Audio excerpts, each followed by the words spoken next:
vous présenter? Alors, docteur Jérôme Chenal, je viens de Suisse, donc qui n'est pas les pays d'Afrique. Ah, il me semble bien. Voilà. Bon, Je on ne sait suis, jamais. je suis l'exception qui confirme la règle. La règle. Donc, je suis Très bien. ami et sympathisant. Je suis depuis 25 ans. Je travaille sur les questions de villes africaines. D'accord. J'ai fait ma thèse sur Dakar, Abidjan, Nouakchott. Donc, j'ai une pratique en tant qu'expert des villes africaines depuis maintenant 25 ans, ce qui veut dire que je commence à prendre un petit peu de l'âge. Et voilà, donc On ne se voit pas. c'est gentil, merci. Et donc, c'est à ce titre-là que je suis invité. D'accord. Et comme ami et sympathisant, D'accord. malheureusement, je n'ai pas accès aux différentes délibérations puisque je ne suis ni observateur, parce que je ne fais partie d'aucun ordre d'architectes africains, ce qui est tout à fait normal, mais ce qui fait que je surveille plutôt l'extérieur que l'intérieur de la séance. Mais je suis sûre qu'il y a des choses très intéressantes qui se passent à l'extérieur aussi. Bon, On a à l'extérieur c'est l'écho de ce qu'on a. Il y a une sorte de caisse de résonance de ce qui se passe à l'intérieur, donc n'est-ce pas? c'est tout à fait bien. Ben, c'est bien. Donc, on est aujourd'hui le premier jour de l'Assemblée nationale, la 14e édition, je pense. Mais il y a eu le congrès et les 2 premiers jours, mercredi et jeudi, auxquels vous avez participé. Oui. Vous avez assisté au panel. Vous avez vu un peu toutes les délégations qui sont venues, les présentations, les projets des étudiants, des panels et tout. Quel est votre sentiment général par rapport à ce 14e congrès de façon générale? Alors c'est toujours un exercice assez compliqué de réunir autant de monde dans des formats différents. Et donc l'exercice est sans doute réussi, même si, comme à chaque fois, il y a toujours quelques petits retards, quelques petits couacs. Mais ça, c'est inhérent à l'organisation de ces grands événements. Donc on attend toujours celui où il n'y aura pas de petits couacs. Pour l'instant, dans les 25 dernières années, il n'y a pas eu ça. Donc, on est dans une situation tout à fait normale, ce qui retient durabilité dans les choses. Mais au-delà de ces aspects-là, je trouve que l'exercice est extrêmement difficile de réunir 42 États membres. États membres, des délégations. Il faut, donc en termes logistiques, c'est quand même d'une C'est complexité assez grande.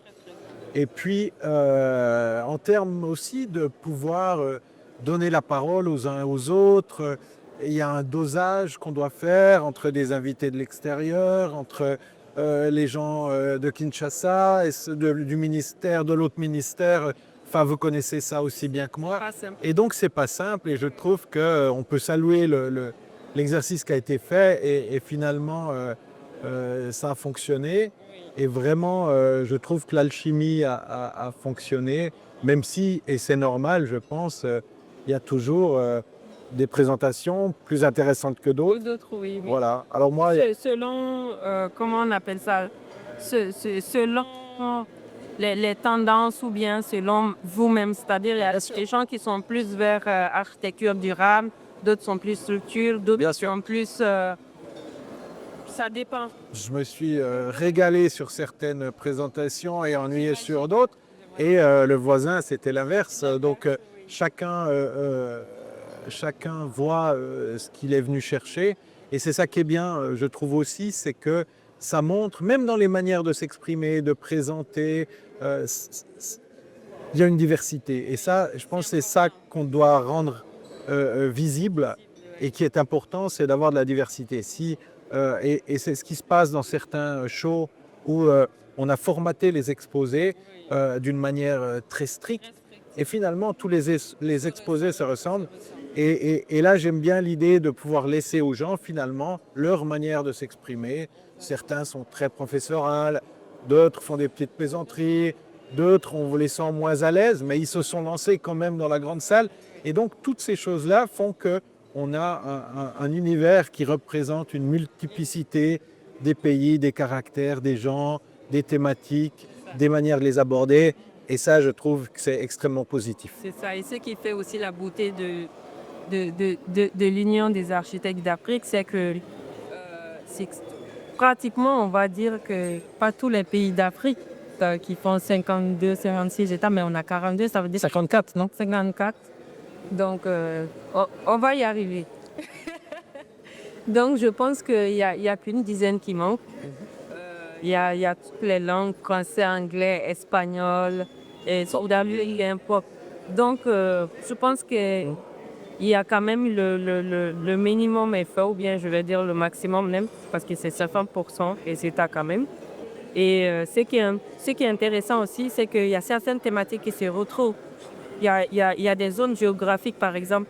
Le thème de ce 14e congrès rassemble un peu tous les pays du centre, là où il y a vraiment l'exploitation minière et qui se passe. Donc, quand même, c'est de voir que les problématiques sont quasiment pareilles.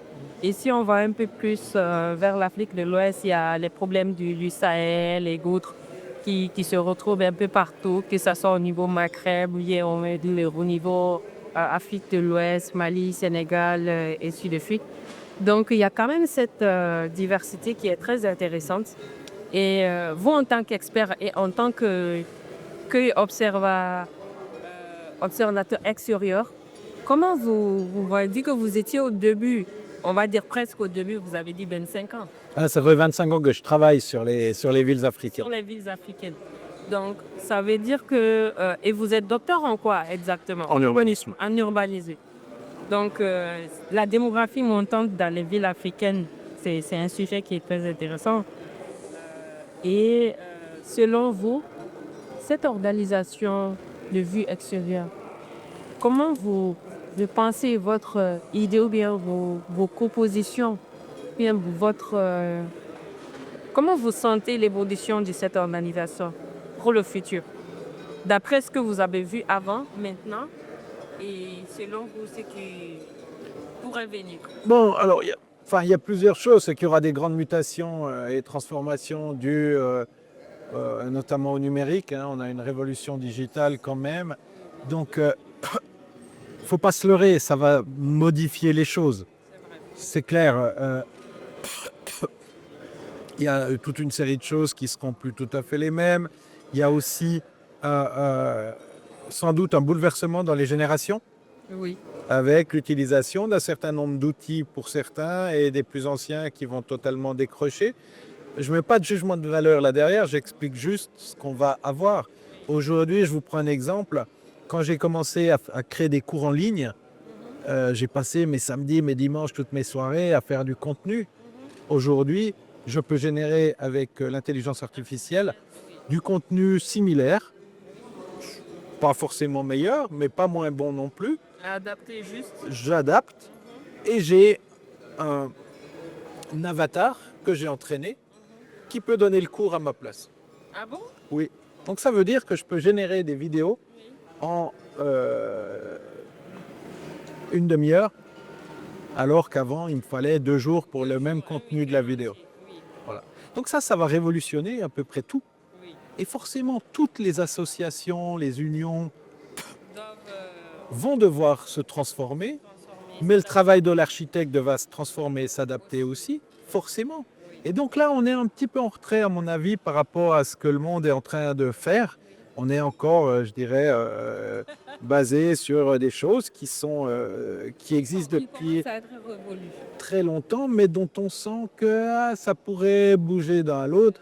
On le voit politiquement dans les pays. Hein, l'arrivée d'une jeune génération de votants a fait basculer des pays entiers. Et donc, il n'y a pas de raison que ça s'arrête, puisque tous les pays vont avoir leur révolution démographique et donc leur révolution politique.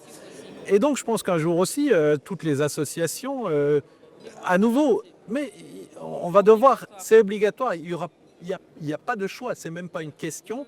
La question, elle est juste, est-ce que ça va se faire à quel moment et est-ce que ça va se faire dans la douleur ou pas? Et la plupart du temps, ça se fait dans la douleur. Dans la douleur, voilà. Alors qu'on peut anticiper. Bien sûr, mais personne ne veut. On ne va pas changer en se disant « Ah, ce sera… » Non, on fait et on tire jusqu'au bout ce qu'on peut faire, mais forcément, ça va devoir s'adapter à un moment donné et potentiellement, ça va se faire dans la douleur comme partout. Oui. Donc, je ne vais pas être… tendance à s'accrocher à ce qui Ben, bien sûr, moi y compris. Pourquoi je changerais tout d'un est... coup alors C'est l'inconnu, on ne sait pas bien sûr, sur quoi on va alors qu'on est sûr de ce qu'on a. bien sûr. D'accord. Donc, en résumé, parce que l'observateur extérieur, c'est très important aussi. Parce que quand on a la tête dans quelque chose, c'est bien de prendre l'avis aussi de personnes qui voient de l'extérieur. Peut-être qui voient des choses qu'on ne voit pas forcément. Mais peut-être il y a deux choses. C'est qu'il faut quand même saluer la performance. Je reprends l'exemple de la salle hier où il y avait peut-être 5 ou 600 architectes Oui. dont on sait que l'architecte est parmi ou celui qui a l'ego le plus démesuré. Donc imaginez 500 égos démesurés dans une salle qu'il a fallu... Dans une très grande salle. heureusement, c'était ça. Chaque personne a pu... Il y avait suffisamment de mètres cubes, Oui. pour que chaque égo puisse... mais c'est pas évident parce qu'on sait que forcément il y a des égos et c'est normal. Alors c'est un peu caricatural en architecture, hein, dont je fais partie, donc j'ai pas de souci, je fais mon autocritique. Ce métier Moi aussi. a besoin un peu de ça. Mais bien sûr, mais C'est compliqué. disons que ça veut dire quand même qu'on doit gérer tout ça et c'est pas évident. Et puis ce que je trouve moi comme externe, c'est que tous les pays sont là et je vois, alors il y a des gens, on a plus d'amitié avec certains que d'autres, mais les gens sont contents de se retrouver. Et ça, c'est quand même extrêmement positif. Et on se dit, mais des architectes se retrouvent, discutent et tout. Après, chacun repart dans son coin. Ça ne veut pas dire qu'il n'y a pas de soucis, ça ne veut pas dire qu'il n'y a pas de friction, ça ne veut pas dire... Quand même, il y a Mais il y a, certaine- moi, je ressens ça, qu'il y a une émulation qui se crée et qu'il y a un vrai plaisir des gens d'être ensemble et de se retrouver. Et ça, c'est extrêmement important. Et j'espère que dans les ordres des pays, ça se passe aussi comme ça. Je sais que ce n'est pas toujours le cas. C'est pas tout évident. Mais, Bon. mais voilà, j'espère que cet